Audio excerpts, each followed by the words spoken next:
राधे राधे। जय श्री श्याम, जय श्री कृष्णा। स्वागत है आपका मेरी वीडियो में। आज मैं आपके लिए लेकर आई हूँ एक कहानी है परमात्मा का परिचय। सबसे पहले इस कहानी में बताया गया है परमात्मा कौन है। संसार में परमात्मा शब्द से संभवतः कोई भी व्यक्ति अपरिचित न होगा, परंतु परमात्मा के वास्तविक परिचय अर्थात यथार्थ ज्ञान से सभी मनुष्यात्माएं अब तक अनभिज्ञ रही हैं। प्रत्येक मनुष्य अपने शारीरिक पिता के नाम, रूप और कर्तव्य आदि को जानता है। नगरवासी अपने महापौर का बोध रखते हैं, सभी प्रांतवासी अपने राज्य के राज्यपाल से अवगत होते हैं तथा सभी देशवासी भी अपने देश के राष्ट्रपति को जानते हैं। इसी प्रकार सारे विश्व के विश्वाधिकारी का अस्तित्व भी अनिवार्य है। परंतु क्या इस विश्व में रहने वाले सभी मनुष्यात्माओं को उस विश्वाधिकारी परमपिता परमात्मा का ज्ञान है?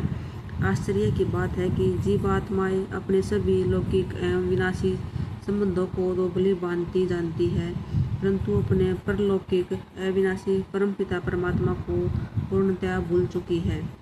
इसी अज्ञानवश सर्वात्माओं का संबंध अथवा योग ठीक प्रकार परमात्मा से न जुटा रहने के कारण वे अपने ईश्वरीय जन्मसिद्ध अधिकार, संपूर्ण पवित्रता, सुख, शांति एवं शक्ति से वंचित रही हैं, क्योंकि ज्ञान बिना प्राप्ति नहीं हो सकती, अपितु जन्म जन्मांतर वेद, पुराण तथा शास्त्र आदि का पठन पाठन एवं मनन चिंतन तथा जप, तप, तीर्थ, यज्ञ, हवन, संध्या, दान तथा पुण्य करते हुए भी दिन प्रतिदिन दुखी, अशांत तथा पतित ही बनती गई है। जिस प्रकार एक बल्ब का मेल अथवा योग अर्थात रीति से बिजली घर से न होने के कारण उसमें कदाचित भी प्रकाश एवं शक्ति का संचार नहीं हो सकता, आज दिन तक जो भी ऋषि मुनि, संत, सन्यासी, भक्त और धर्म संस्थापक आदि होकर गए हैं, उन्होंने परमात्मा के गुणों की अपार महिमा की है, फिर भी परमात्मा कौन है, इसका संतोषजनक एवं सत्य ज्ञान प्राप्त न कर सके, जो कि अब तक भी सबके लिए पहेली बनी हुई है। यदि जनसाधारण से यह पूछा जाए कि परमात्मा कौन है, तो उत्तर में यही सुनने को मिलेगा कि वह एक शक्ति है। वास्तव में शक्ति तो परमात्मा का गुण है, और गुण के होते हुए गुण को धारण करने वाले गुणी का अस्तित्व न हो, यह कैसे संभव हो सकता है। जिस प्रकार सुगंधी और मिठास आदि गुण किसी विशेष वस्तु के ही होते हैं, अतः गुणों का निजी रूप नहीं होता, तो इसका अर्थ यह नहीं कि गुणी भी अपने निजी रूप से रहित हों। जिस प्रकार एक फूल का नाम रूप तो अवश्य होता है, परंतु उसकी सुगंधि का कोई अपना निजी आकार नहीं होता। परमात्मा का रूप किसी वस्तु का रूप स्थूल आंखों से दिखाई न देता हो, यह तो हो सकता है, परंतु किसी का अस्तित्व हो और रूप उसका हो ही नहीं, यह बात असंभव है। इस प्रकार परमात्मा भी अरूप नहीं है। उस दिव्य एवं अव्यक्त सत्ता का रूप अवश्य है, परंतु वह भी दिव्य एवं अव्यक्त होने के कारण दिव्य चक्षु से भी देखा जा सकता है। परमात्मा को निराकार कहने का अर्थ यह नहीं कि उसका कोई रूप ही नहीं है। वास्तव में निराकार शब्द सापेक्ष है, अर्थात अन्य आत्माओं के दैहिक रूप की तुलना में उसका प्रयोग किया जाता है। अन्य आत्माएं तो स्थूल अथवा सूक्ष्म शरीर धारण करती हैं, परंतु परमात्मा जन्म मरण से न्यारा है। जो आत्माएं स्थूल देह धारण किए रहती हैं, उन्हें सूक्ष्माकारी देवता अथवा आकारी देवता कह सकते हैं। परम आत्मा का अपना न कोई साकारी शरीर है और न ही कोई सूक्ष्म अथवा आकारी शरीर है, इसलिए उसको निराकार कहा जाता है। अतः निराकार का अर्थ है अकाय, अव्यक्त, अशरीरी। परमात्मा रूप से न्यारे नहीं, उनका रूप न्यारा है। परमात्मा का दिव्य रूप ज्योति बिंदु अर्थात ज्योति के आकार जैसा रूप है, जैसा कि चित्र में दिखाया गया है। परमात्मा का नाम संसार में जितनी भी देहधारी मनुष्यात्माएं हैं, उनका नाम देह के आधार पर रखा जाता है। वर्तमान देह धारण करने पर अर्थात वर्तमान जन्म लेने पर उनका नाम रखा गया था, अगले जन्म में उनका प्राय वह नाम नहीं होगा, बल्कि ब्राह्मण, माता पिता या कोई महात्मा उनका कोई दूसरा नाम रख देते हैं। इस प्रकार देह बदलने के साथ साथ मनुष्यात्माओं का नाम भी बदलता रहता है।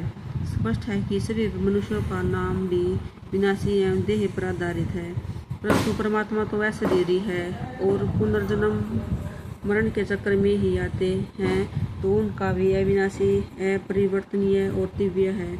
इस कारण यह कहना यथार्थ है कि परमात्मा नाम से न्यारा है। हाँ, यह कहा जा सकता है कि परमात्मा का नाम न्यारा है, वह दिव्य नाम है। शिव का अर्थ है कल्याणकारी, बीज रूप, बिंदु, क्योंकि परमात्मा सारी सृष्टि का सद्गति दाता है, इसलिए वह कल्याणकारी है। जिस प्रकार बीज किसी वृक्ष का रचयिता होता है, उसी प्रकार परमात्मा शिव भी सृष्टि रूपी वृक्ष का निमित्त कारण है, क्योंकि परमात्मा का रूप ज्योति बिंदु समान है। इससे स्पष्ट है कि शिव का नाम उसका बिल्कुल यथार्थ है। परमात्मा का स्मरण चिन्ह शिवलिंग।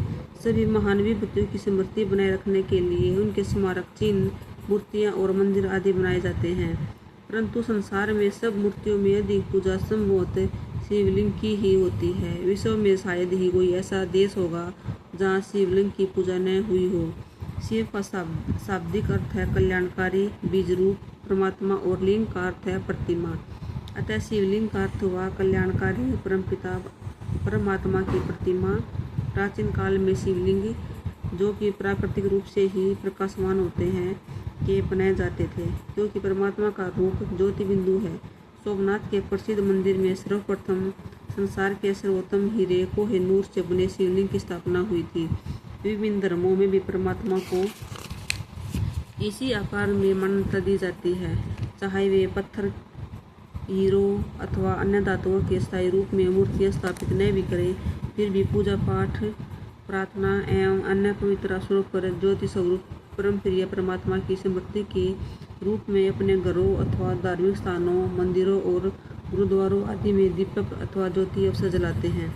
भारत में शिव के 12 अथवा प्रसिद्ध मठों को भी ज्योतिर्लिंग मठ कहा जाता है। इनमें से हिमालय स्थित केदारेश्वर और सौराष्ट्र प्रदेश में सोमनाथ और मध्य प्रदेश के उज्जैन शहर में महाकालेश्वर अति प्रसिद्ध है। भारत के बाहर भी निकट तथा दूरवर्ती देशों में हिंदू मत से भिन्न अन्य मतों के अनुयायी लोग भी शिवलिंग की ही मूर्ति को बहुत सम्मान देते रहे हैं। यद्यपि आज ईसाई, मुसलमान, बौद्ध तथा दूसरे मतों के लोग शिवलिंग की उतनी और रीति से पूजा नहीं भी करते जैसे कि हिंदू लोग, तो भी ऐसे बहुत से प्रमाण मिलते हैं जिनसे वर्तमान समय में भी अनेक विभिन्न धर्मों वाले लोग शिवलिंग को धार्मिक महत्व देते हैं। उदाहरण के रूप में रोम देश में ईसाई धर्म रोमन कैथोलिक लोग इस अंडाकार रूप के पत्थर को आज तक भी पूजते हैं।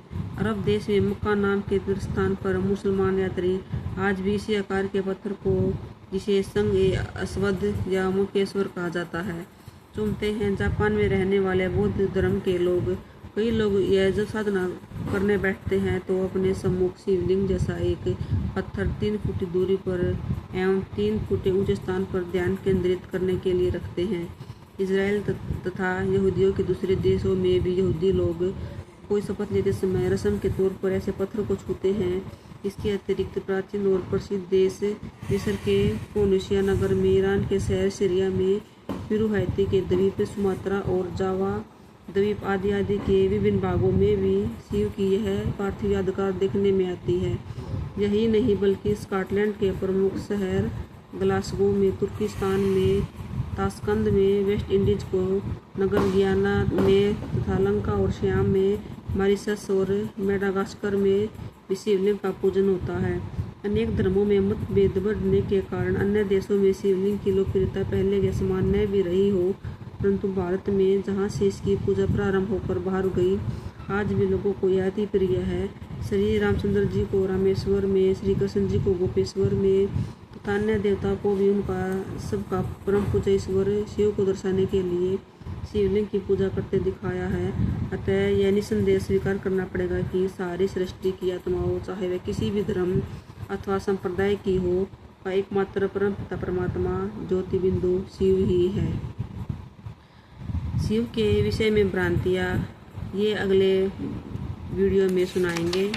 आपको मेरी ये कहानी कैसी लगी प्लीज़ कमेंट करके ज़रूर बताना, और मेरे चैनल को लाइक शेयर सब्सक्राइब ज़रूर करना। राधे राधे।